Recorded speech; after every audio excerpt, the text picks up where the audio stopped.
Bird! Get him! Yeah! Ron Babe was right.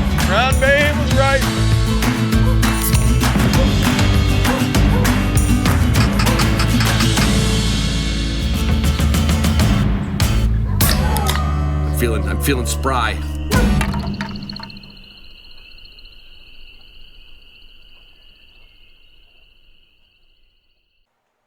All right, I have a good excuse for not getting this out until Tuesday night. I really do. Here's what happened. I was at the BHA Rendezvous, and Mike Amon came up to me, and I did an interview with him a year and a couple months ago at Pheasant Fest with him and Ryan Callahan, and we talked about the prairie grouse and the Wisconsin habitat work going on up there. Well, Mike stopped by the booth, and we started talking about, everyone's favorite Western bird, so to speak. And I said, "Well, when does the lek start?" He says, "Oh, they started on the lek a month ago. They come in when there's snow on the ground." But he says right now it's peak, and we're going to be trapping, or at least attempting to trap, some for radio collars and leg bands for identification. So I couldn't come home. I told my wife, I said, "I'm not going to be home late Sunday night. I'll get home late Monday night or Tuesday morning." Didn't get home till Tuesday noon, but it was so cool. In fact, I'm going to do an episode with Mike on Wednesday, and you will hear all about it. I wanted to bring my Zoom recorder into the tent that we were in, but I didn't realize, the tent was going to be this close to the lek. I mean, like literally, if I had a slingshot, I could have hit. Well, actually, some of the grouse came out and danced right in front of us, like right in front of. It was so cool. If you've never seen it, make a point to try to do it before you die, to watch the lek dance. And so we were lucky enough to catch a male. We were hoping for a female, but we caught a male, and some biologists from University of Minnesota put a transmitter on its back. I got to watch the whole thing. We got to release it. You can look at my Instagram for the bird and the release of the bird. It was so cool. So that's why I'm late. That's all. You know who's not late to the table? Onyx. They're never late to the table. They're the title sponsor of this show and a title sponsor of, most of our adventures. Believe me, I was using Onyx all over the place in Wisconsin, but I wasn't marking pins. It's just a complex of county, state, and forest lands up there. And I'm not saying I'm going back. Well, you can't hunt sharptail there. But you know what I might do? No, I'm not even going to say that. But I'm going to be hitting Wisconsin. They do some great forest management. I saw some covers that were making me drool. In fact, then I heard that a certain podcaster from Duluth has a cabin right near there where I was. So, hey, I'll see you in the fall. Love you. Anyway, that's what you get from Onyx. You get all that information from Onyx for every adventure. You put your dog in a gunner kennel when you want the dog to be in the only transportation kennel that is guaranteed for life. It will outlive you. Sadly, it'll outlive your dog, but because we usually outlive our dogs, it'll last for dog after dog, generation after generation, along with their food crate, their bumpers, their food bowls. The gunner world is exploding in our faces. When you need your Garmin, when you finally say, or you need a new Garmin, maybe you want the 300i that has the SOS button, which is really smart for an old guy like me, because who knows when I'm going to go down. Bing, hit the SOS button. The helicopters come in, the Apache helicopters, the Marines. I don't know how they actually save you like that, but because I haven't hit the SOS button. But that is what Garmin does for you, and what W does for you is give you a staff that will get you that Garmin as fast as humanly possible. The customer support and the dog knowledge and equipment knowledge that W Supply has is second to none. Right, like K9 Athlete. Their supplements for dogs are second to none. In fact, anybody can use a code on the first time offer for K9 Athlete, and you just plug in K9 Athlete. Don't spell 9, just K number 9 Athlete. And of course, well, I'm so proud of my patrons, but patrons already know that they get a bigger discount. But anyway, all listeners can get Canine Athlete discounted on their first order for 25%. And, of course, they make Wilderness Athlete. I should say Wilderness Athlete makes Canine Athlete. But, they make everything for me, too. The Hydrate and Recover, the Heroes. In fact, Canine sent me about 250 what they call Heroes.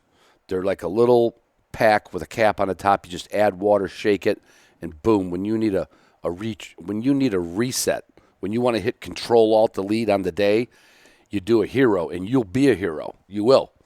I was giving those out at Pheasant Fest. They sent me a whole bunch of them, and I saw people going to the drinking fountain, especially after Friday night.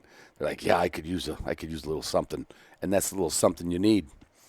Mossberg was not there, sadly, but that's okay. There was only one of my sponsors there. Mossberg is one of the oldest. I don't know. Right now, it might be since 1919. They've been the American firearm manufacturing company that you can trust, and they have more models than you can shake a stick at. More models. The best ammo you could put in your Mossberg is obviously Boss. Boss shot shells, copper-plated bismuth, and I did not get down to do an interview about their new copper-plated steel. That is going to happen forthwith. Okay, so that'll be coming up, but you cannot go wrong with Boss in your Moss. Hey, I can't believe it. I'm looking at my little whiteboard, and it just hit me. You put Boss in your Moss, and you put Purina Pro Plan in your dog's stomach because that is the one food that's been charging, fueling, and taking care of our dogs for over 100 years. You can't say that about your dog food company unless it's Purina Pro Plan.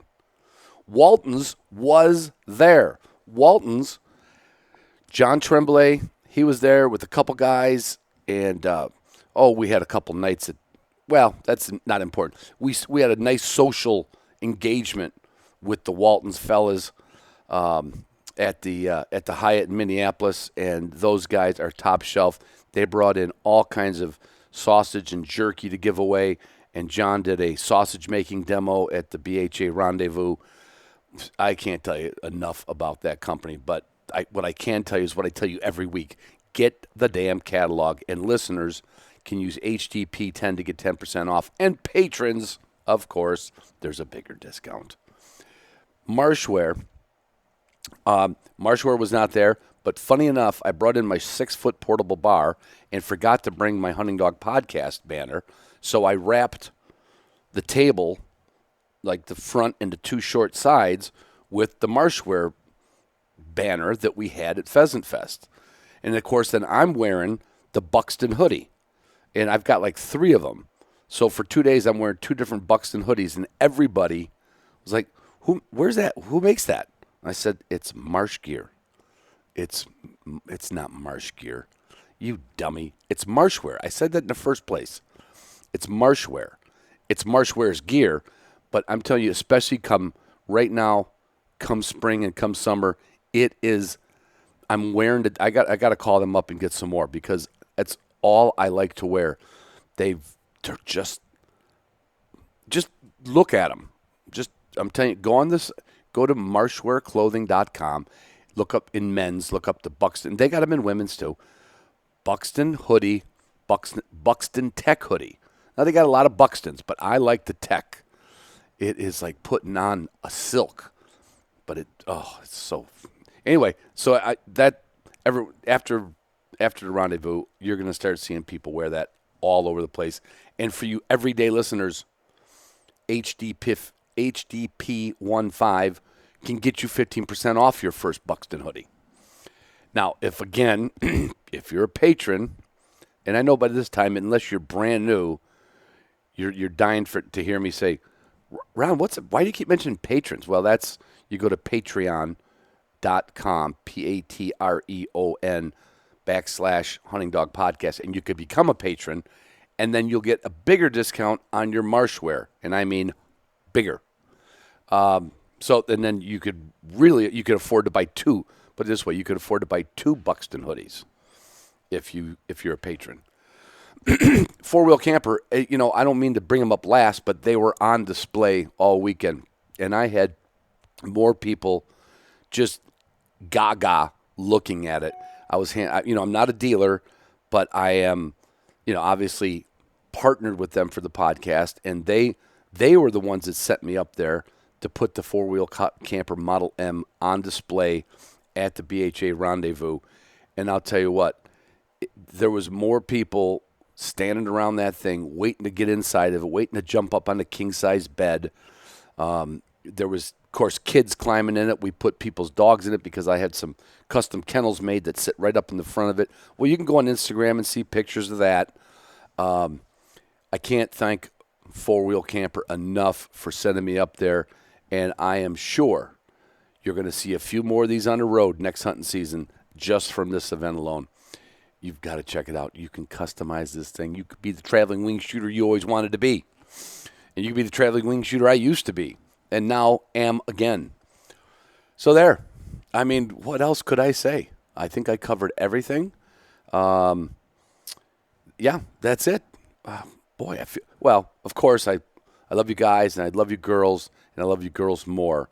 I want to hear. Here's my shout-out. Here's my congratulations to my buddy Trent Hardy, who finally became a Michigan DNR Woodcock bander on his own. He no longer needs anybody else with. He is an official bander, and hopefully in the next week I'm going to go out with him, and we'll do a podcast about that. Between trapping a wild sharptail and now hopefully getting to watch some chicks getting banded for the woodcock, it lays a different, it's just cool. It's just so cool. Anyway, no, you're cool. Trent's cool. And Heather's cool. And Heather, hey, listen, after all that trip, you guys weren't there and I had to do it all on my own. I'm tired. Upland Librarian. Hi there, everybody. This is Ron Boehm trying to use his Glen Blackwood voice. My buddy Glenn, who is the current Regional Director of Development for the Lower Peninsula, Eastern UP, Michigan, and Indiana of RGS and AWS, came over here to buy something from me. And I said, hey, as long as you're coming, let's catch up. Let's talk RGS. Let's talk AWS. And as it happens to be, it's the 10th anniversary of AWS. And my first question to Glenn, was there anything before AWS joined RGS? Well, I think RGS, the Rough Grouse Society, has always promoted woodcock through that RGS moniker or the name. Right. But as we saw, there are areas that, because of the migration of woodcock, say Louisiana, Texas, Arkansas, as well as, the Southern Appalachians, the Piedmont area, South Carolina, into Georgia, where rough grouse wasn't as prevalent. So we decided that these birds need love too. Yeah. And their habitat is vitally important because of the migration cycle, both down and back. 10 years ago to, I don't want to say spin them off, but come up with that name or moniker and to kind of give it the importance. The importance that these birds certainly deserve. Right.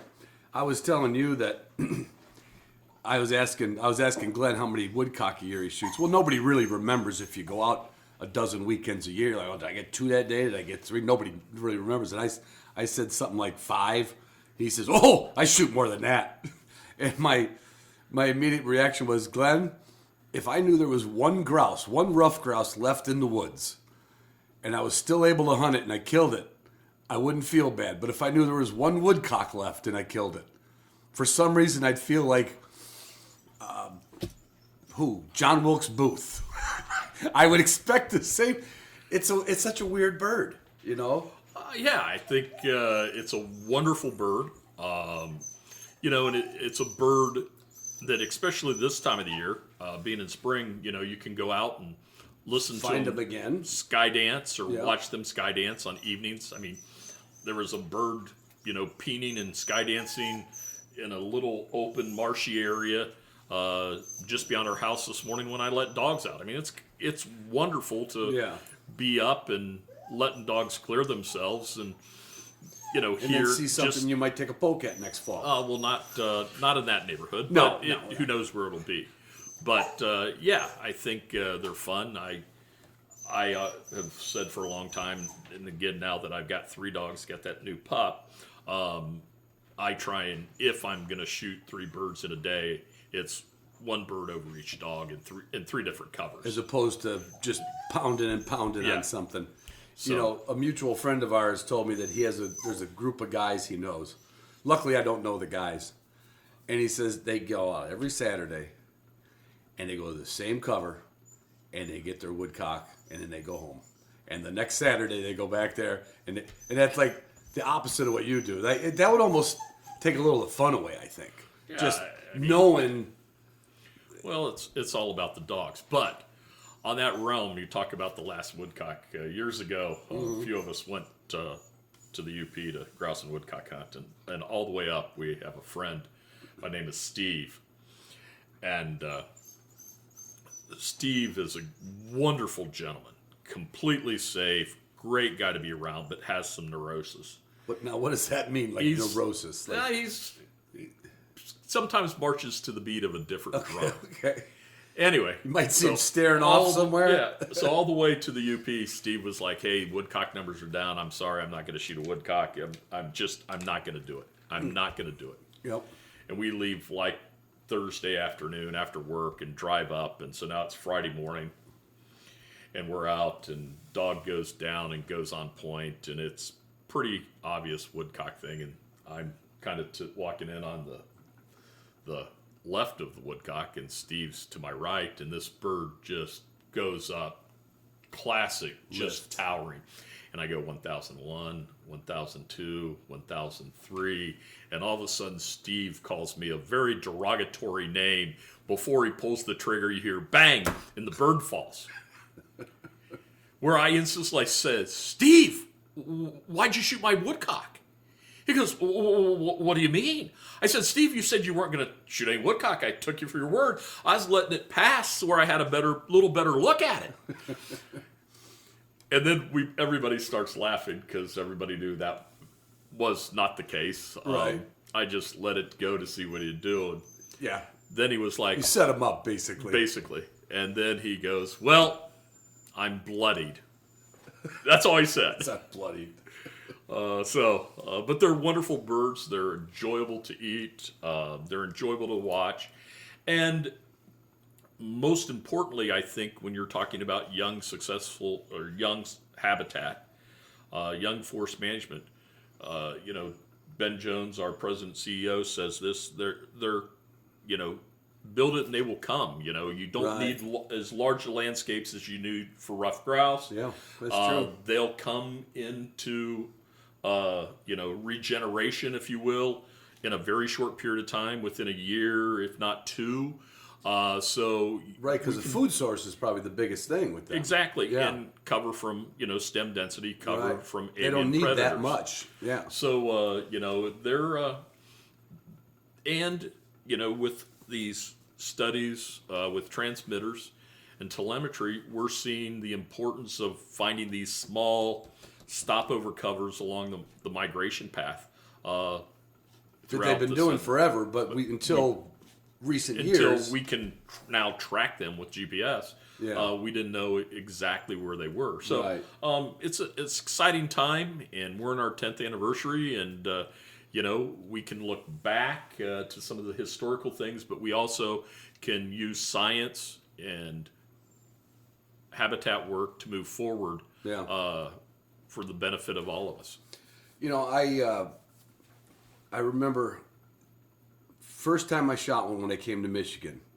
My buddy Jeff didn't shoot him.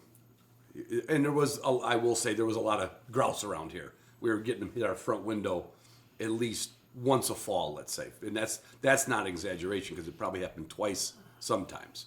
Used to hit our front. I think the grouse would see our front picture window, bay window, lined up with our dining room bay window, and I think it just looked like a hole in the woods. And we've got all the trees in the yard. My house is wood sided, right? So I think the grouse just said, "There's a hole," bam, right? Now, no woodcock had ever hit my. So I didn't know what a woodcock was. When Jeff asked me to go, well, he called it, like some people do, pad hunting. There's some. It's not only a New England thing. and I met him at Shaw Walker on a job site. So they were going up, and I said, "What are those?" He goes, "Oh, those are woodcock." He had never shot one, and he'd been a pretty, I wouldn't call him dyed in the wool, but he had his own dog, and he did a fair amount of eat back then. Even there was some pheasants around and stuff like that, and it wasn't until I broke away from Jeff and hunted by myself, and I knew I was like, I gotta see what one of those looked like, and then I got it, and I was like, well, that's the ugliest, prettiest bird. It's like seeing my Broncos. You know what I mean? It's like the ears are too long, their beak is too long, their head's too small. They look like Indy's eyes, And then I kind of started discovering like flights and like, whoa, the grouse were getting lower, and then I was kind of getting after them. But I'm blending this into a cooking thing. I had never until last October, it was October, I think, or November, had never left the skin on and had it fancy. What do you do with woodcock? First and foremost, I think I hang birds for a period of time if possible, and then pluck them so that skin's on. And then you can do them in a myriad of ways. Right, but you always played around with skin on. Yes, Yeah. and I love the legs. The Right. legs, even though it's just a thimble, just a thimble of meat. little,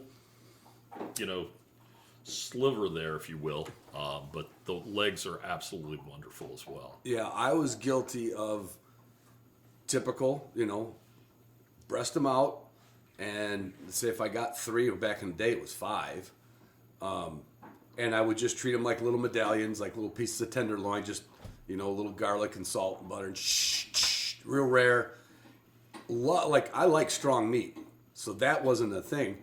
But I never had a whole woodcock in my life till last, and I've been here for 36 years. A little embarrassing, kind of, but I'd never bothered, and now I don't think I'll do it the other way. Well, there's multiple, I mean, unless I blew the yeah. guts out or something. I just multiple good ways, but roasting them is Yeah. good.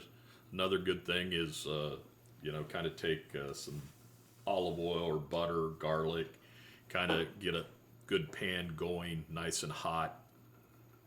And like you said, with the skin on, kind of sear them, then take them off the heat, reduce that, throw in some dollop of heavy cream, kind of make a roux or gravy with that, and then put them back in to temper to heat and have with rice or apples and cranberries, Right. whatever you want. Yeah, But that's another delightful way to do it. it's gonna be my thing. Now, I'm not gonna start plucking all my pheasants or anything. I'm sorry. I can get plenty of meat by pulling them thighs and drummies, and I'm not leaving a lot of meat on a big carcass because I can carve it, But so they spatchcocked them. And for only a few people who don't know what that is, so you cut from the bird's back, from its tail, you cut up its back, so you get a breast and a thigh and a wing, or a thigh and a leg, the one side, all the skin on.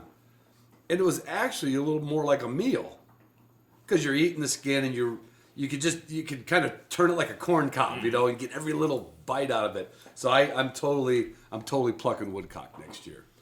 And for 35 years, I avoided it. I'm kind of embarrassed, but so what all? Now this is the 10th year anniversary of, like we said, of AWS being included in the title of RGS. But there was always a faction. There was always articles about woodcock. There was always, but and maybe this isn't the right question for you in your capacity, but was RGS doing the research and they just decided to say, hey, let's put it in the title? Yeah, we've always... I mean, we talked about the jointly articles done and stories.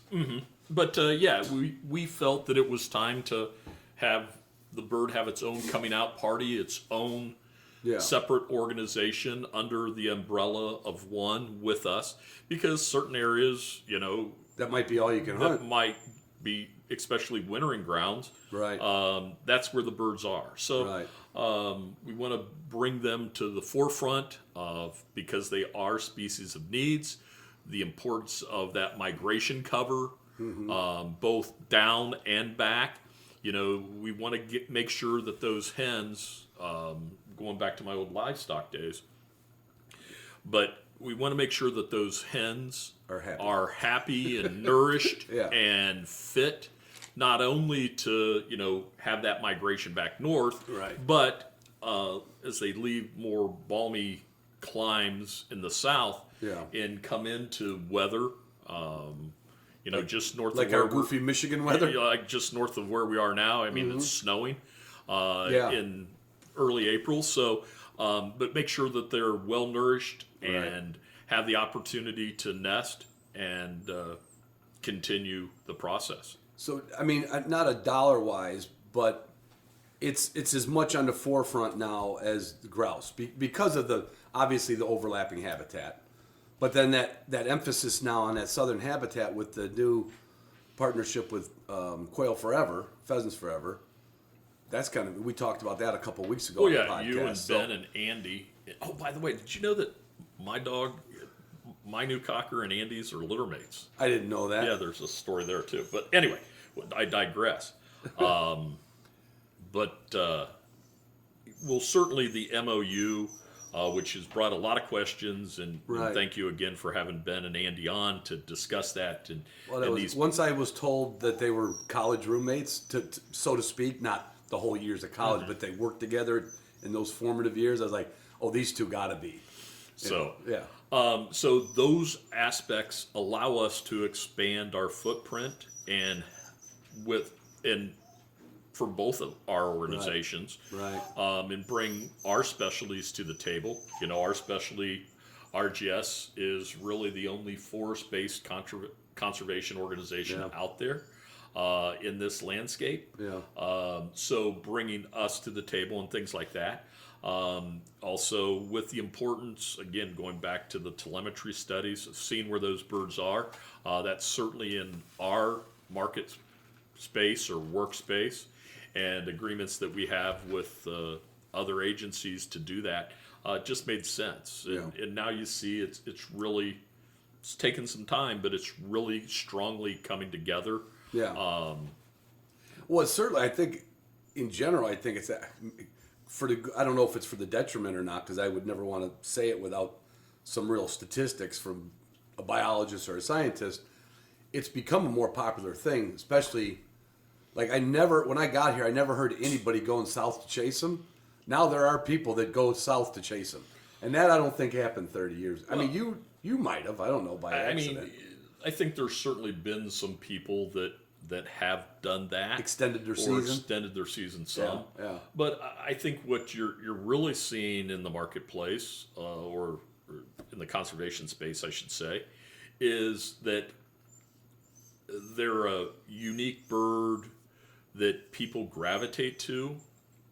So, you know, woodcock walks, where, you know, there's townships. The Grand Rapids chapter is doing one next Wednesday, the 10th and the 17th of April.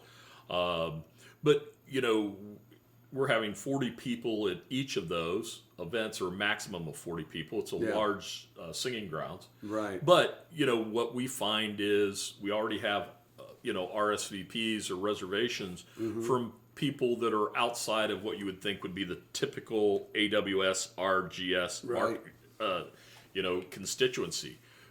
People from the park system, hikers, birders. They see it. And they want to gravitate, and we're using our knowledge and education and opportunity to expose them to something. So that's more awareness for everything. For everybody. And those, if they're, let's say they're birders or they're with the Audubon Society, kind of starts melding us together even a little stronger. Exactly. I mean, Ben just, we were talking the other day, talked about one on a state park down in Pennsylvania that really has embraced that and are bringing people into there, and we got some new memberships out of it. And those things to just make awareness of, one, the habitat, two, that they're nesting on the ground this time of the year. We don't want dogs just running helter-skelter, as much as we love to run our dogs, Right. but this time of the year becomes somewhat. Well, like right now Protected. would be the legal time. Yes. But April 15th is for At least in Michigan. In Michigan, Unless unless you're you're a bander. Yeah. But, showing people what these opportunities are. So. Yeah. It's like having a little live zoo somewhere, or it's like saying, hey, I live near a waterfall. I've never gone and looked at the waterfall. Mm-hmm. So I could see where that would, like you said, bring in a few members, but bring in just more community. More community. So when I said that Jeff never shot a woodcock, now granted, Jeff was only, when I met him, Jeff was only in his 20s. But still, as a kid here in Michigan, this was good grouse habitat. He had spots we could go all over. Like, we couldn't go on a Saturday without getting 2-3 grouse. And we're just talking around here, And for me, kind of like thinking like, oh, that's not a thing. It's not a bird. Going back to you being the Upland librarian, and in the last Covers magazine, you do the book reviews for all of them. There's some old books. There's one here, 1908. Yes. Right. So then I'm thinking like, so I'm way late to, like, people were writing about the woodcock. Was that just, and you may know this, would these have been just like the East Coasters people, or were they a broader, because that bird probably is in the same geographic area that it's always been, the woodcock, I would assume. Well, there's two distinct flyways of migrating woodcock. Right. But in between that, there's area. Yeah. So I think when you look at, like anything else in the sporting space, or sporting writing space, a lot of the early stuff came out of the New England area. Yeah. Because it's like anything else. When we talk about these things, who had time to really leave work and go chase woodcock? Well, most people back then didn't. So Right. it was more educated, wealthy people with time on their hands, writers that had the opportunity to write. So when you look at those things, that's where it comes to play, both in the bird shooting side, as well as on the fly fishing or other upland bird species. But woodcock had been written about actually back to the 1800s. Even before that. You see the crossover coming from European woodcock to American birds. That's true. Our favorite cockers, right? They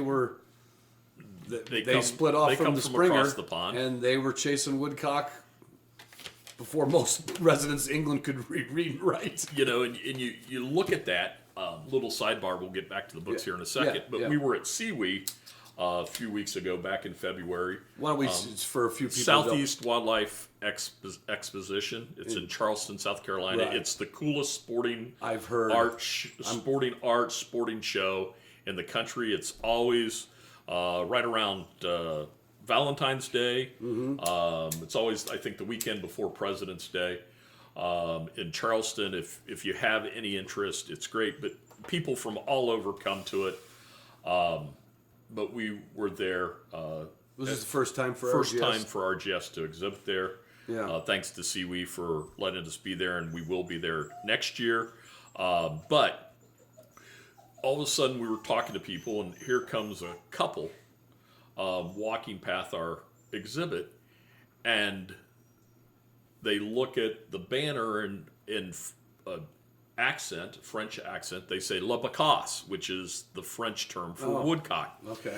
They were here in the country, came to this, weren't really sportsmen, but recognized woodcock, and I was able to talk to them for a few minutes, based upon in English. Okay, I didn't think you were. I can't even speak English, let alone a foreign language. Good, I feel better. So, but it was because of the profile of the bird, and to them it spoke to them. It spoke to them, and so you find in early woodcock writings a lot of comparison between the European bird Right. and ours.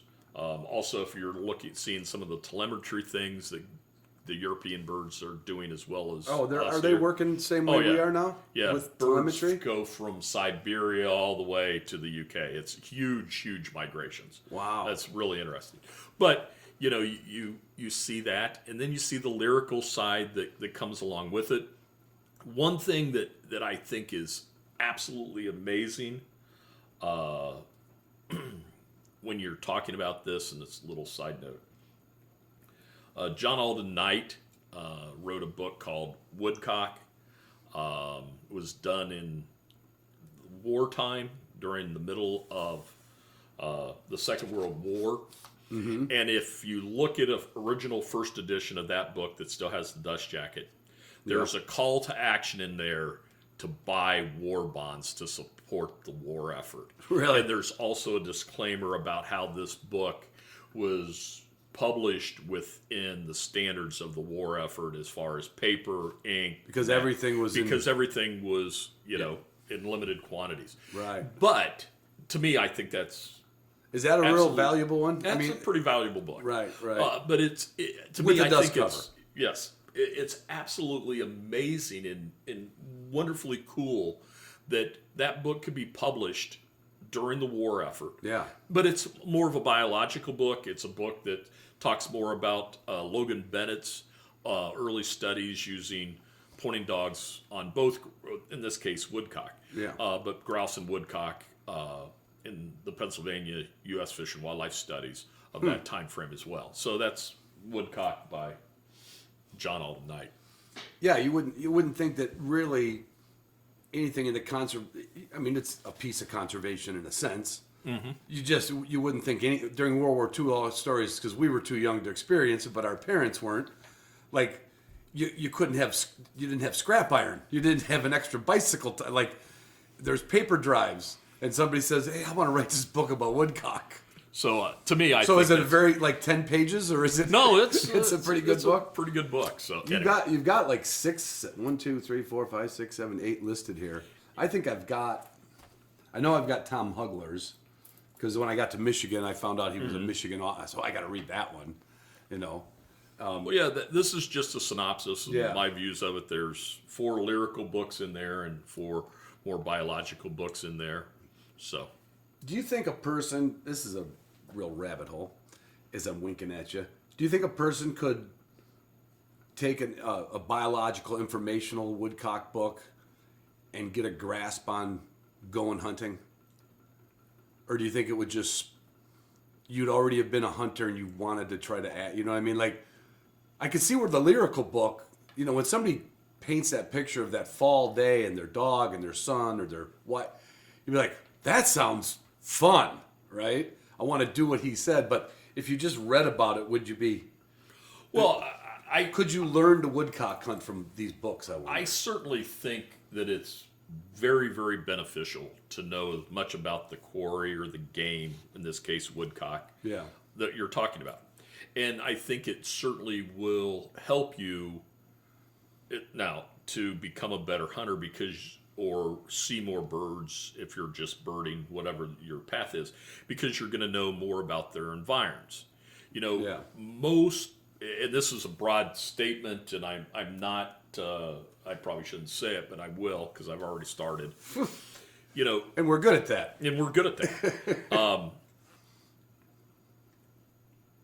Bird habitat changes throughout the year. So where you might find them in October and November is different from where they're sky dancing right now. Right. Okay? Food sources change. Everybody knows that when there's berries and fruit on the ground, if you hunt berries and fruit, you're going to find ruffed grouse. Right. Okay? But having a deeper understanding how they go, where they go, and then bringing that into, your fall toolkit, your fall process makes sense. So, I think you can certainly glean a lot. And have a better understanding, if you will, if nothing less. Yeah. Back to my librarian.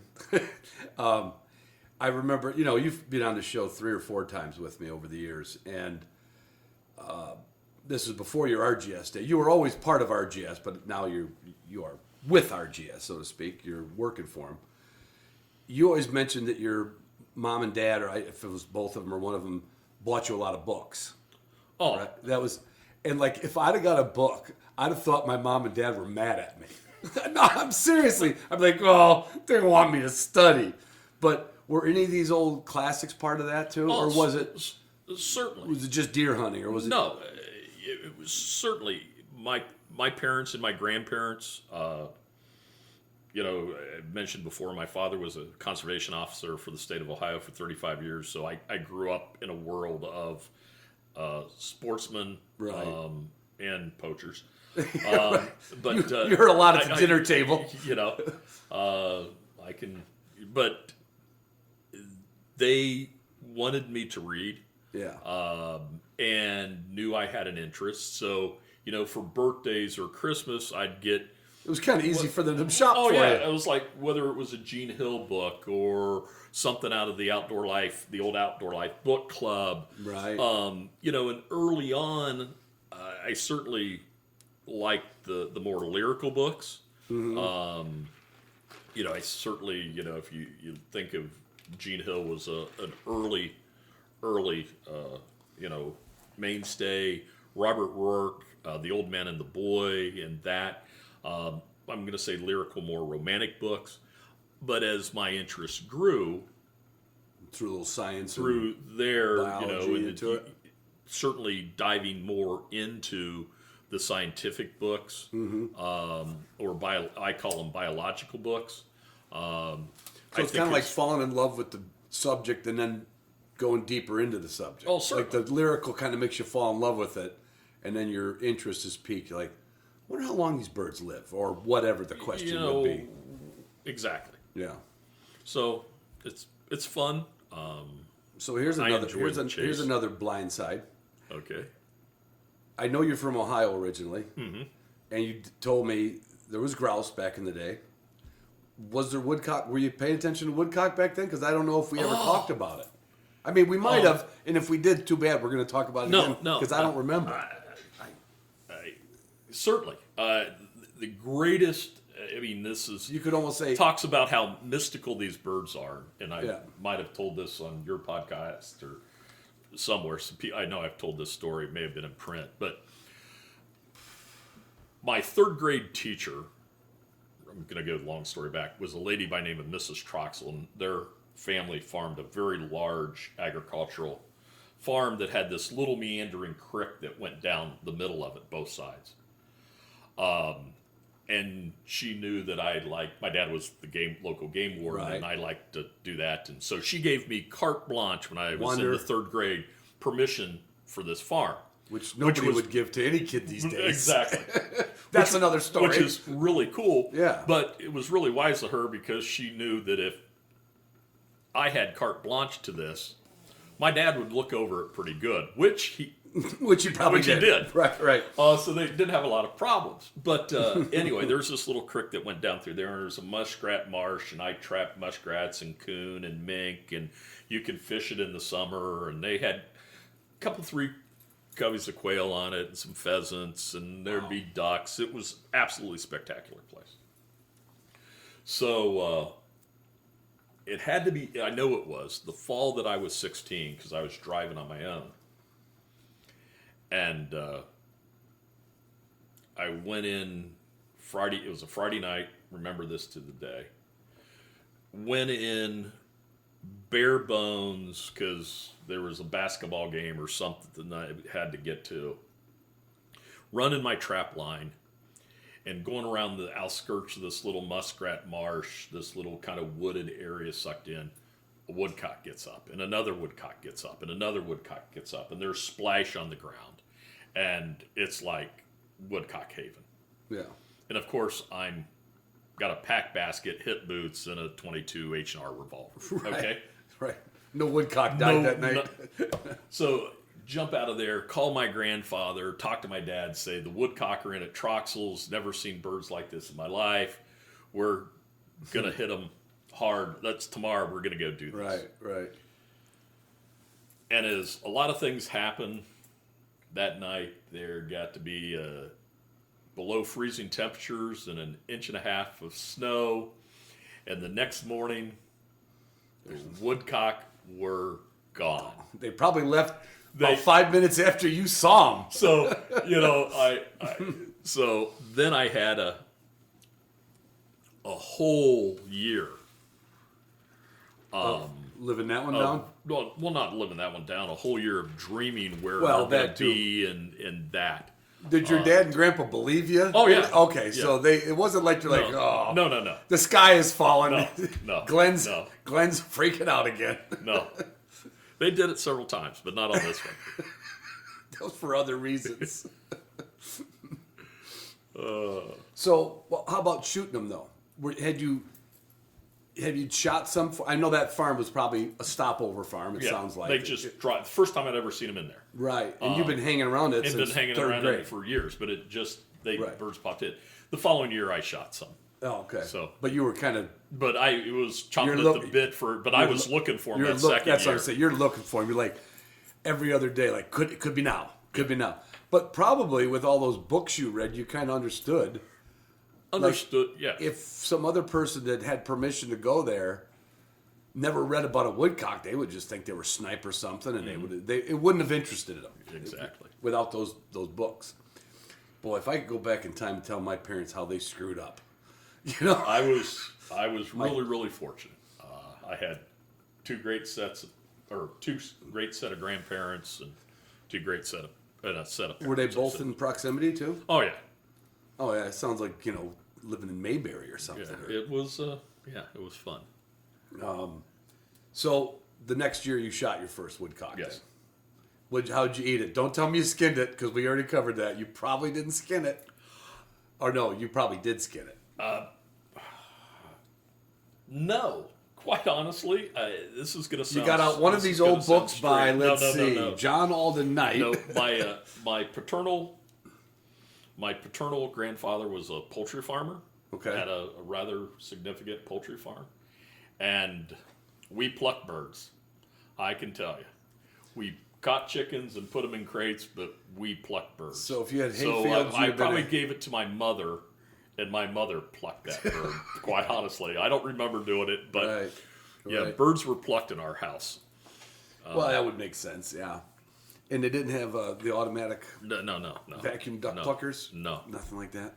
No. So you plucked a few birds in your life? Plucked a few birds in my day. Somebody quoted me, because I've talked about plucking before, and I always have I have the same amount of guilt in not plucking as I do in not going in the Army. Like in high school, no, I'm serious.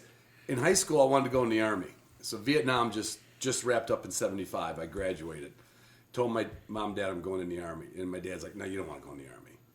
Now, he hadn't been in Vietnam. He'd been in World War II, but we had cousins that were coming back. And he did not want me to do that. And I wanted to do it. The more he said no, the more I wanted to do it. Anyway, I backed out right at the recruiter's office downtown after a physical and everything, right? But I always had that regret. Always carried that regret. And where was I going with the regret tie-in? Oh, the skinning, the plucking. So I always regret not going into service because I wonder what it would have been. And I always regret all the birds I skinned.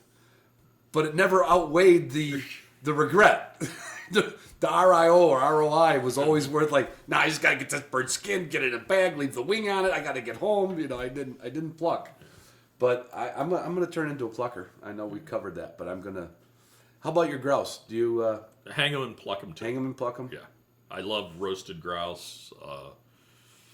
I shot Cranberries and rice and apples and maybe a little cornbread stuffing or something like that. Really makes it a special. Yeah, it's not just a chunk of meat in a frying pan. Yeah. Well, the great things about these birds is that they're wild, they're tenacious, and they cannot be reared by poultry science. Right. Which is not true with every bird. Which is not true with other species. And, Yeah. and I'm not trying to be derogatory when I say No, that. no, it's true. But It's a bird that will not have it.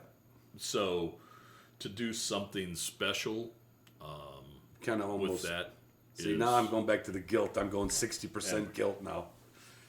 First time I saw one, and this is another one, when Jeff got me into all his favorite covers, which were anything from private to unknown. But they always say back in the day, if it wasn't posted when I was a kid, it's not trespassing, right? So I know a few places Jeff took me. I said, "Where are we at?" He goes, "Don't worry," But he skinned him, I skinned him, and I took a guy that used to work for me right over just 5 miles from the house here. And it was January for last day grouse season, and he was in town. And we got one bird, and I hit it. And he said, "Can I have that bird?" And I said, "Yeah, you can have it." He says, "I want to make it for my mom." And he sent me a picture. This is only 12 years ago. And he sent me a picture of it, all ready to go in the oven, all trussed up. And I said, "Boy, that is kind of sexy looking." And it does look like he appreciated it more than I was going to appreciate it.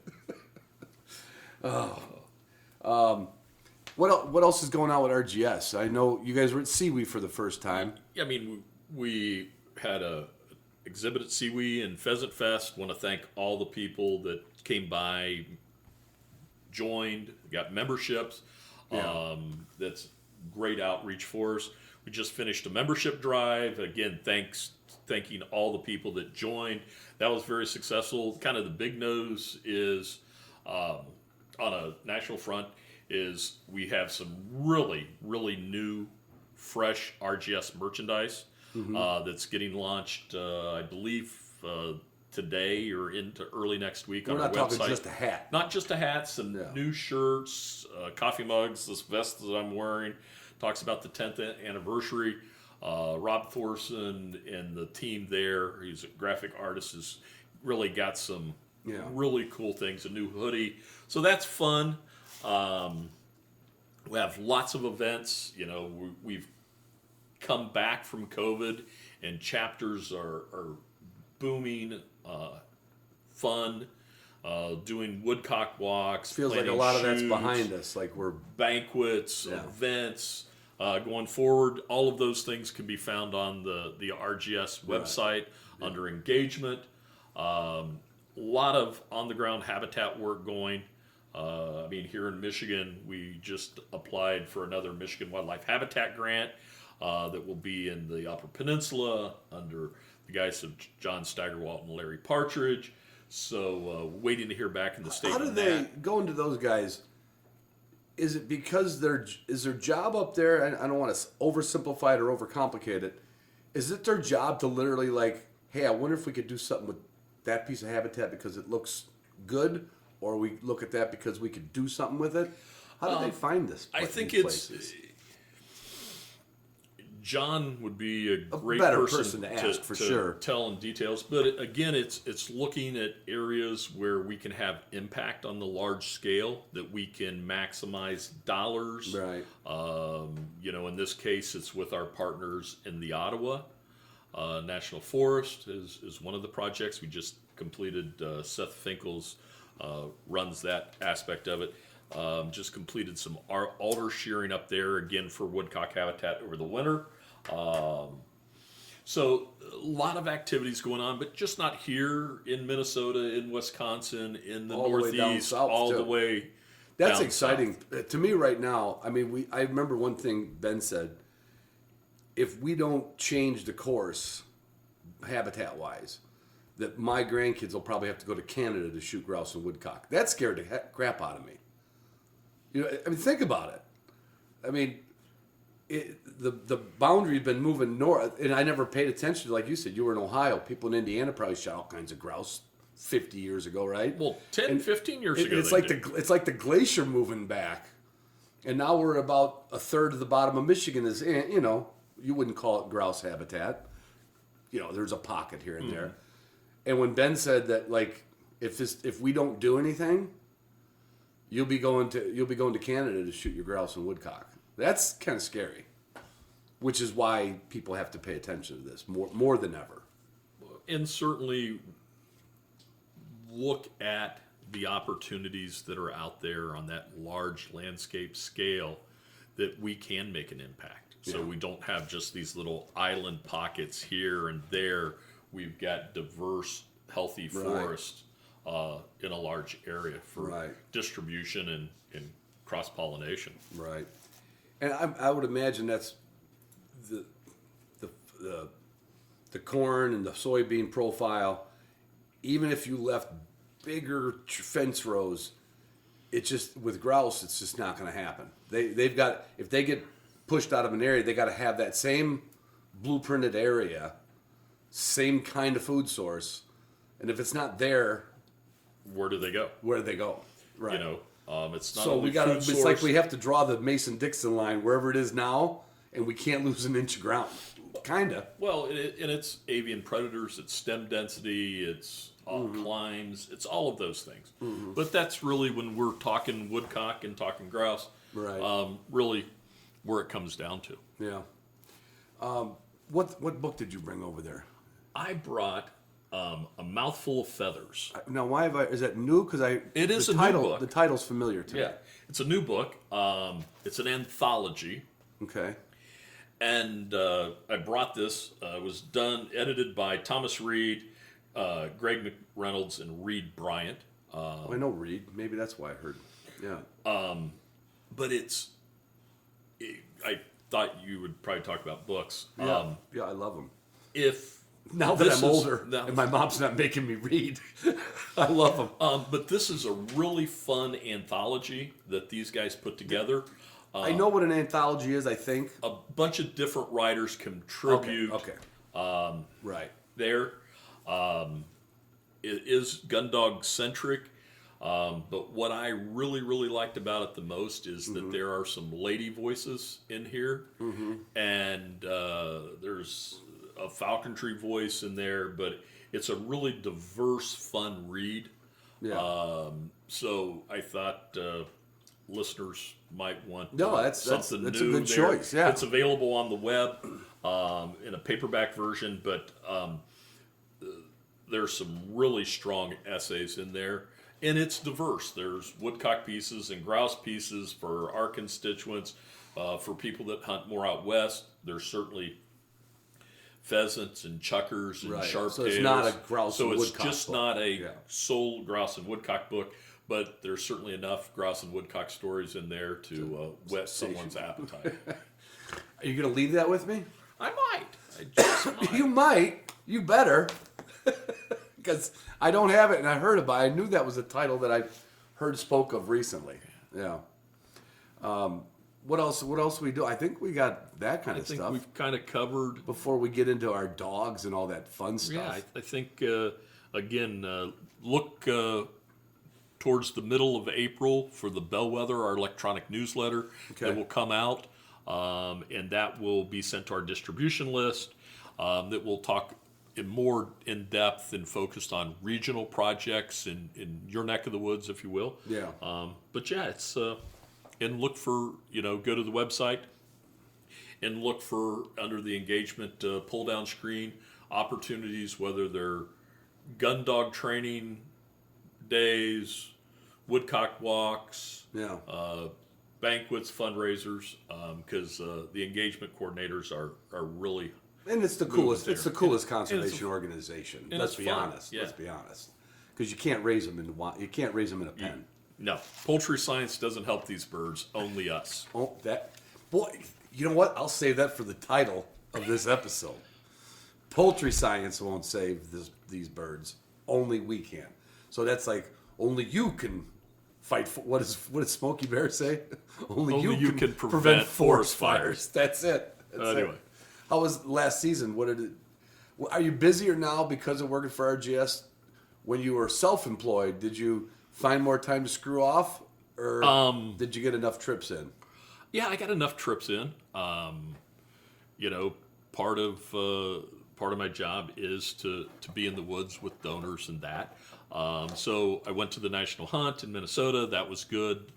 I did go to Maine and shot some birds in Maine last year, kind of on a Donnybrook. That was fun at Lakewood camps. And then had a good time here in Michigan with friends and The normal. the normal. Yeah.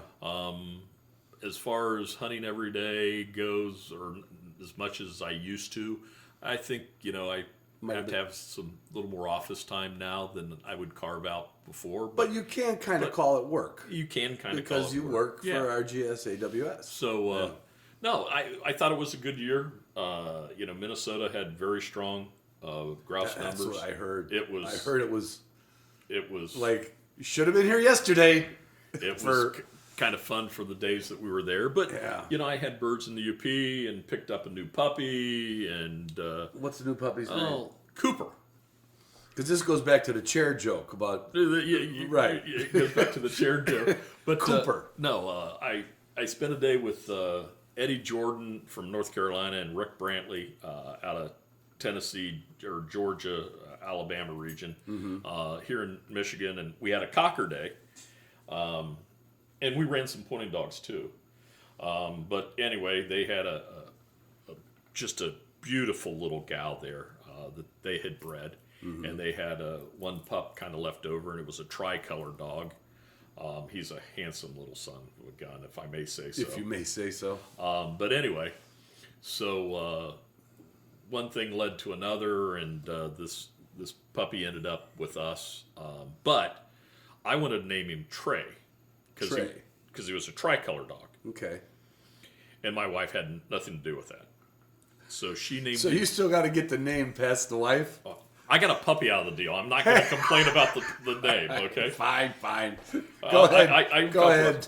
But Pick on it. she named him Cooper, so I think there's a little Bradley. He's such a handsome little devil. I think there's some Bradley overtones to it. Okay. But so now we have Cooper. Thank God she added doesn't to it. like George Stephanopoulos. What would it came up with? Yeah. Come on, Stephanopoulos.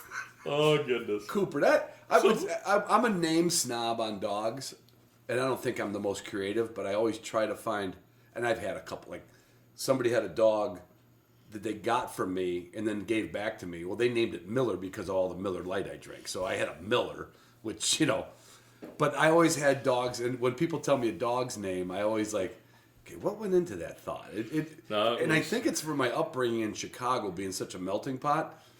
Like, you lived in a rural country. Like, you probably knew there wasn't people coming in all the time to your neighborhood. Oh no. Right? Whoever was there was born there. When you lived in Chicago, it was a lower middle class neighborhood, people were in and out, kind of either coming into work up north or coming back from the service, whatever. So there was and we always went by last name. So you knew if they were Polish, Czechoslovakian. Like, for a little kid, I could tell you what their last name was and what nationality they were, just because that was a subject that, did you see Tylinski sold her house to the Ramcheks? We heard this. So names are like a pet peeve of mine. I don't know your other two dogs' names off the top of my head. The black dog's name is Bosco, and then our who did that one? Your wife? no, that was a dog that was already named before we got him. Okay. And then our middle dog was named Whisk, Whisk. I have not heard of like Whisk. a kitchen whisk because Right. of their tails. Right. Yes. So I'm going to give you a definite 2 out of 3. Okay. Definite 2 out of 3. Bosco, that's the stuff we used to put in milk Yes. and make chocolate. And who knows what was in that container of Bosco. But man, if there was Bosco on the shelf and milk in the fridge, we're having chocolate milk until Mom said no.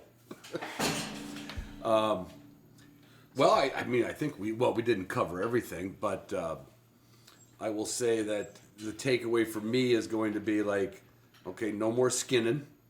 Okay, I didn't shoot. I'll tell you, I probably shot less birds last year than I've shot in a few years. So there's like no excuse not to get a little fancier with it, No excuse. I'm kind of, and I got Waltons for all my spices, shout out to Waltons. If they had a plucker, I wouldn't even have to pay for one. You couldn't use a plucker though on a. Oh No.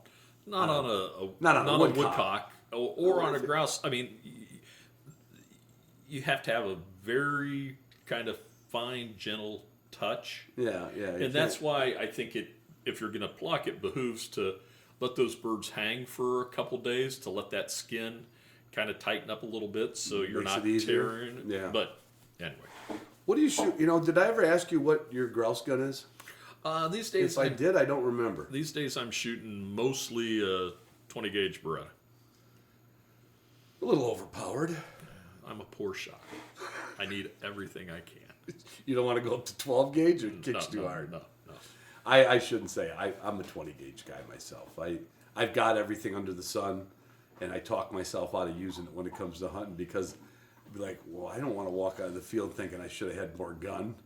Mossberg gave me a 410 as part of sponsorship and wants me to try guns and talk about them. And I took it to South Dakota with me because any gun that I'm going to keep hopefully goes to now my sixth grandchild. It'll be here in August. So trying to figure out how to divvy up the guns. And the one thing I want to do is they say that Grandpa shot some bird with this. So I will take different guns to South Dakota, and just for a day when I'm blocking or pushing or flanking, that I know I can say the gun has taken a bird, right?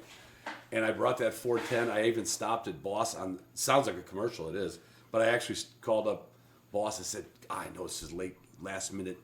What's the chance of me stopping by, like Friday morning early? And they said, well, how early? I said, early. I'm going to South Dakota. Like, well, we'll put it out by the door under a bush. And they got me a case of 410. But anyway, when I got to South Dakota, this is our lodge, our hosted hunt. I asked one of the guides, I said, can you set up that clay thrower? I don't usually do that on a hunting trip. I'm adequate enough. Like, a warm-up after breakfast is not going to make me a better shot that day. Practice off-season is going to make me a better shot. And I grabbed a pocket full of 410, which is a lot, probably had 30 shells in there, and they threw skeet right off of a little portable thrower, and I missed 70% of them clay targets with that 410.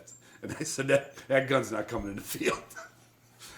It took me to go to another event and spend some time on it. That gun was so light and so different in for my strength, for my whatever. I'd have starved if I had to shoot wild birds with that gun. I think there's something to be said with that. That's why I like a little heavier gun.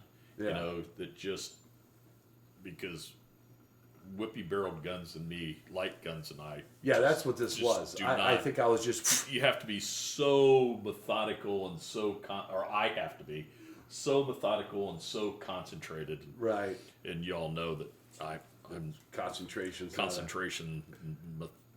Yeah, but at least you read as a kid. And still do. As an old fat guy. I read. I've got books upstairs. I got, I get all the periodicals and everything. And I tell you, in the last 30 years, I've read 500 times more things than I've read all the years of going to school. And in my 20s, I never even bought a magazine or a book. And then as you get into anything, it's like, oh, that's pretty cool. And I think a good book, not to wrap it up on it, but and they're not all good, which is another subject. But a good book is kind of like a hunting trip. You kind of feel like you know who you're reading. Like you feel like you know the author, where sometimes you don't feel like you know the author. That's just got to be the writing style, maybe, I guess. Everybody has different viewpoints on it. I think, the best sporting writers, no matter what the content is. Could be football, you mean? Well, I'm mean saying outdoor writers. Outdoor, okay. Understands through experience of being in the field, whether it's fishing or shooting, whatever, the moments that stories are built around. Stories aren't built around 8 hours in the field. They're built around instant moments. Because think about, what happens in a day, and, there's only so many ways to say a dog went on point or the bird flushed or that, and they've all been used. But the really good writers are able to capture those things, whether it's with sunlight or shadows, which is a Gene Hill book, just pulling that out, or The title? the title, which is one of It's a his, great title. yeah, Sunlight and Shadows is one of his dog books, but that pulls something else into that moment. Yeah. So your writers like Gordon McQuarrie, like a Tom Hugler, like Guy Devaldine, who wrote, Making Game, which is the most lyrical Woodcock book that's ever been done. They took that day or that subject matter and isolated and broke down the most special of the moments. Mm-hmm.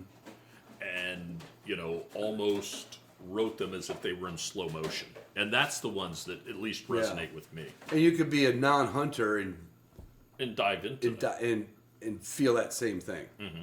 Yeah, because I get, and we will definitely leave names out, but maybe 5-6 books a year people send me, and I've had a few on the podcast, and I remember reading one, and I am admittedly not a good writer, not good at punctuation. If Ron Bain can figure out that nobody edited this book and punctuation and commas were, I was like, I should write a book. So there's some bad ones out there apparently, but not in Glen's collection, not in the ones that Glen does in the book review for RGS and AWS. So can people reach out to you for other things than? Yeah. I mean, can they reach out to you about books too? Yeah, certainly. Because somebody might have a book in a collection and they're like, hey, what is this? My RGS email is glennjellyn, 1N, like the start of a good scotch, glenb at roughgrousesociety.org. And if they didn't write it down, they can go on the website and find it. Or, 412-732-1005 is my RGS cell number. Give me a call anytime. Whether it's habitat, an event, or a book. Be glad to talk to you about RGS and love to talk to all the supporters out there. And compare notes on how to name your next dog. That's right. So what's your next dog's name? I don't know until I get the dog. I don't know. But, all right, you think about Tagus, right? You never heard a dog named Tagus before. No, And that's a ghost town. Original. It's a ghost town. And at a place I stayed, and I stole the name because people who hunted there a year before named their new pup Tagus. But it was a different breed of dog. And then my German wire hair Ziegen, which is in German, it's the verb to point or show. It doesn't mean dog pointing, but it means like, look, And the first time he pointed a pigeon that I had put out, I expected him to run over it. And in fact, he beat me. He boot tracked me. I used to use the back pipeline back here. I'd put a pigeon out, put it in a launcher, and then I'd go get a dog. And that smart little son of a gun, he just boot tracked me. I was like, what? I'm literally like, Tiger! And I go out there, and there he is on the pipeline. I don't know how long he was out there, but I know how fast a dog can get from here to the pipeline. And that dog was still on point. I didn't even take the pigeon out of it. I just picked up the launcher, and he just looked at me, and I walked back. I'm like, wow, that dog points. And I was taking some German lessons at the time. And so I said, okay, his name is Ziegen. No one's ever had a dog named Ziegen. With my Bracos, I've had probably more names than people have, but nobody ever, that I know of, ever named a dog Bravo. But maybe somebody in the Army did, Alpha, Bravo, whatever, V is just the letter V. And Taffy was the only remission. When I had Taffy, my first cocker, that went back to, there's probably 1,000 Taffies back in the day. And there was a book in the 50s. Now, you may not have this in your collection, but it was, I think the title of the book was Taffy Too Far. It was like a kid's book. It was not like a Hardy Boys book, but the character was a little girl and her dog, and they were always getting in trouble, and Taffy was too far. But you got to look that one up. I will look that Taffy one up. Too Far. So I'm a name snob. I didn't name Itty, but Itty is short for some Italian name. And Zuka, I looked up Zuka. Now she's not with me now, but Zuka was Hungarian for bitch, and kind of like a bastard litter. Anyway, I got it off the computer, so I don't know how good the translation was. So yeah, I'm a name that like so. But my next, I don't even know what my next dog's gonna be. I'm thinking of a Springer, believe it or not. Thinking of a Springer. There's nothing wrong with Springers. No, you've had them. I've had them. Yeah. There's nothing wrong with Springers. They can plow through some cattails better than my Cocker can. I mean, she gets hung up. I'll tell you, sometimes. this is, and by no means am I an expert. There's a lot of better people out there than I am, but this is practical experience in me. It's better than somebody who's never had one telling me After this. having Springers for as long as I did, and some pretty nice meat dog Springers, and now I've got these Cockers that are pretty, well, at least two of them. Who knows what the pup's going to turn into? But Right. the other two are pretty nice meat dog Cockers. Primarily hunt wild birds, primarily grouse and woodcock in Michigan and other places. Right. There's nothing that a Cocker does better than a good field-bred Springer. So there it is. And, You said and it. I've got 3 Cockers. And And I love every single one of them, and I'm kennel blind about every single one of them. right, But they're all at the perfect, end, right? They're all but perfect. at the end of the day, You've had you know, you run my dogs with. I'm going to name drop my buddy Tim Hill, who has 2 Todd Agnew dogs, and these are Springs. and those field-bred Springers. Yeah. And he likes my dogs, and I like his dogs. But at the end of the day, Does he have more dog? he's got more dog power. I So mean, I'm not on the wrong trail then. and you know, and the other side of the coin is you know, and I've said this kind of jokingly, but you know, I got 3 Cockers, and they're in the house with us, and they're fun, and they're in my lap, and I need a bigger chair because my belly and everything that goes with it. But you know, 3 Spaniels aren't enough in October, November, and they're probably 4 too many the other 10 months of the year. And I think Springers equates that a little better. They're just more gur, more go, more durable. Yeah, More. I only know like go. one real personal, but I've just been Yeah, they're reading up.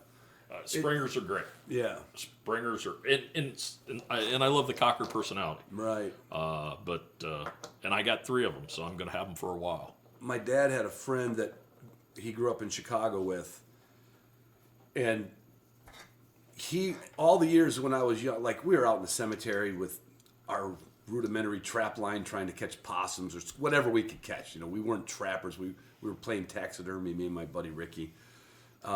We were always out and about. Then we started with bows, and then we started trap shooting in high school. And all these years, all these formative years, my dad's best friend from growing up, in fact, so much of a best friend that his name is Frank Zor. His dad lent my dad's dad money for their first trip back to Europe. That's how tight this family was.